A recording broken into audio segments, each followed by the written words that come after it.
The FAA is now investigating an incident where two United Airlines planes, they clipped yesterday in Boston. This comes after a series of close calls this year. So is this a pilot problem, a systems problem? What is it?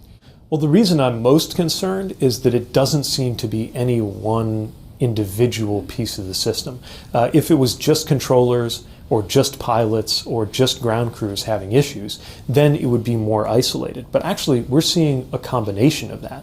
That makes me think that there are issues with the entire system, possibly related to the system quickly rebounding from having very little traffic during COVID to having, in some cases, more demand than before right now. That's why FAA is calling a safety symposium or a safety summit to get all of the different players there, the airlines, FAA's own people, anybody who could have a voice and have a role here to make sure we're looking at what works and looking at what's not working well enough to continue raising the bar.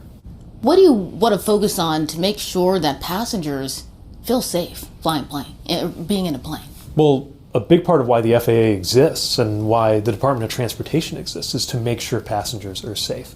America has built an extraordinary record of airline passenger safety. Consider the fact that in recent years, more often than not, the number of airline passenger fatalities has been zero, which is an extraordinary accomplishment when you consider the millions of people who take this mode of travel that involves flying through the air. We don't take that granted for a second.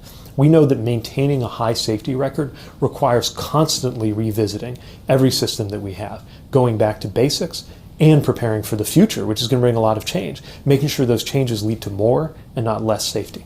But are the close calls that we're seeing, and yesterday was not a close call, it was actually a hit, does that raise alarm bells for you?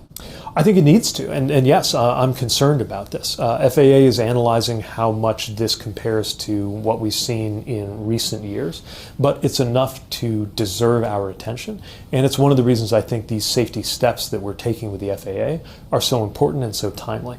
We can't allow anything to happen that could lead to an unsafe outcome for passengers or for workers, and that is something that, again, requires constant pressure, constant attention, and constantly revisiting everything we do.